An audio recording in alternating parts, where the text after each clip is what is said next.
So on behalf of the Food Industry Innovation team, I'm delighted to welcome you to the launch. The team is committed to helping grow the value of Western Australian premium food businesses.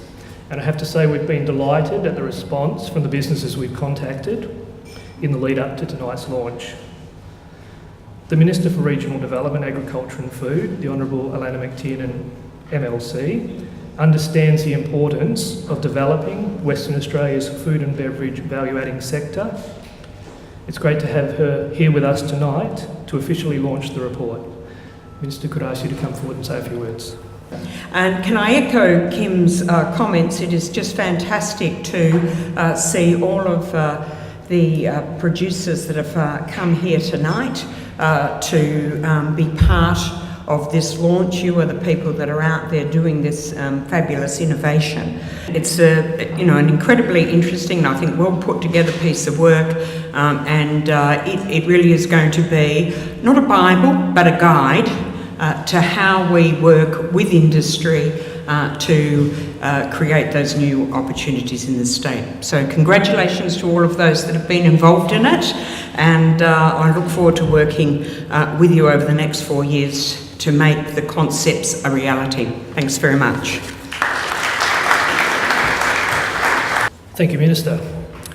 Our host this evening, Whippersnappers Distillery, has provided an ideal venue for our launch.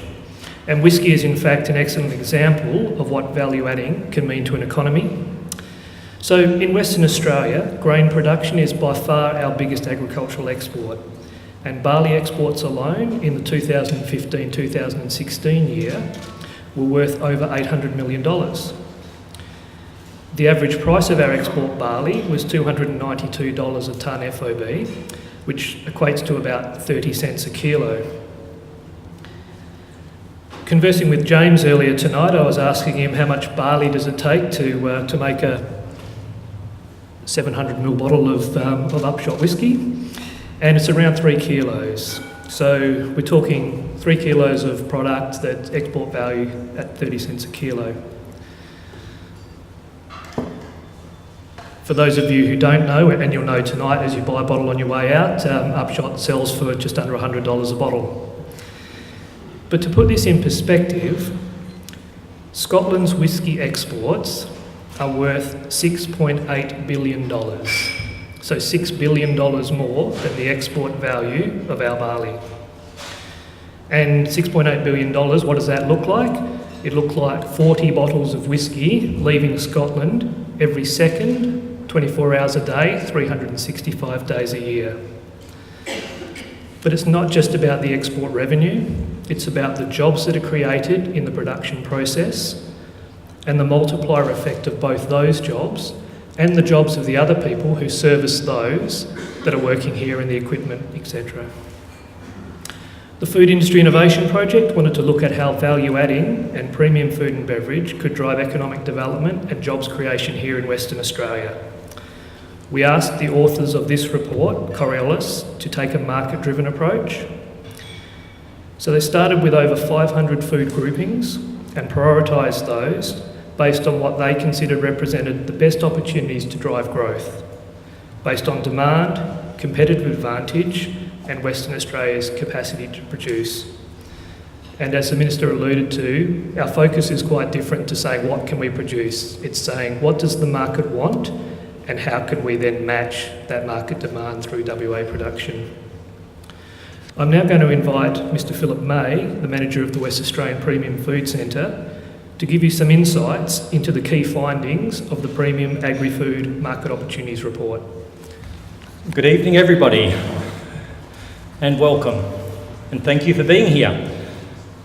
So tonight I have the privilege of sharing with you a little insight into a report that targets high growth and high value opportunities for Western Australian value-add businesses.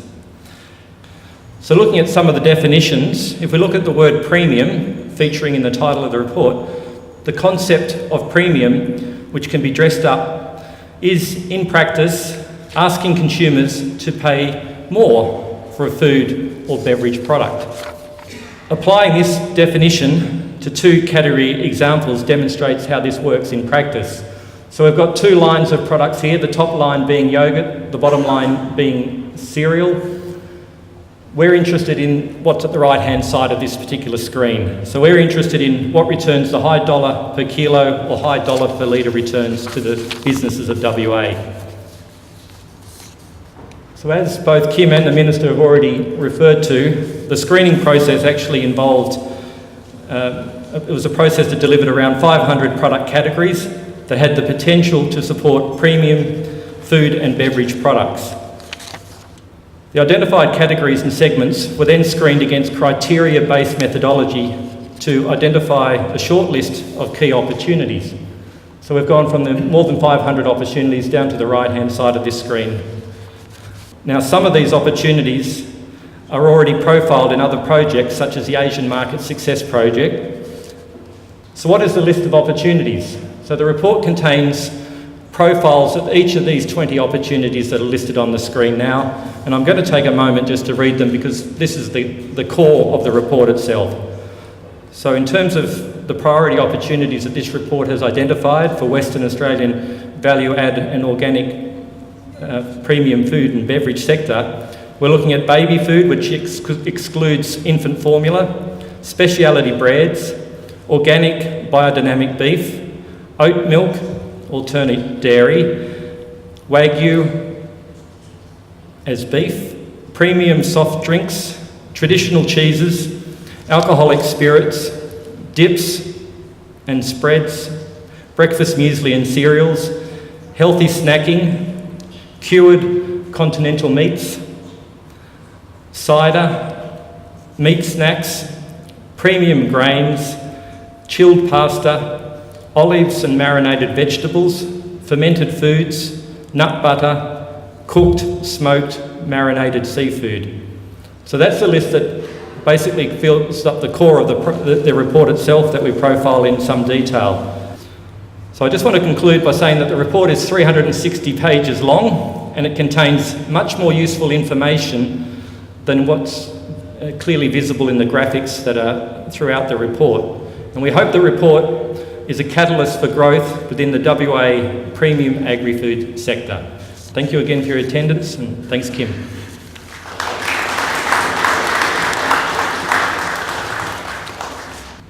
In conclusion, the Food Industry Innovation Project now moves from the research and opportunity identification stage to the support for business phase.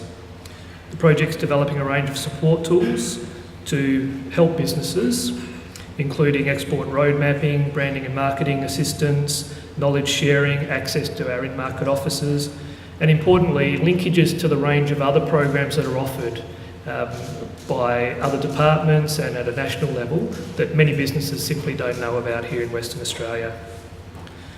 Our team includes people like Phil, who've been successful in business and successful exporters of premium products.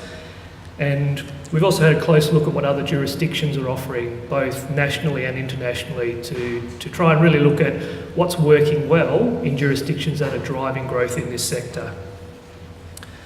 So please enjoy the rest of the evening. Take the opportunity to meet the Food Industry Innovation team, who are over to my left here, and to learn a little bit more about how the project can assist premium food businesses in Western Australia to generate jobs and grow the state's economy. Thank you very much.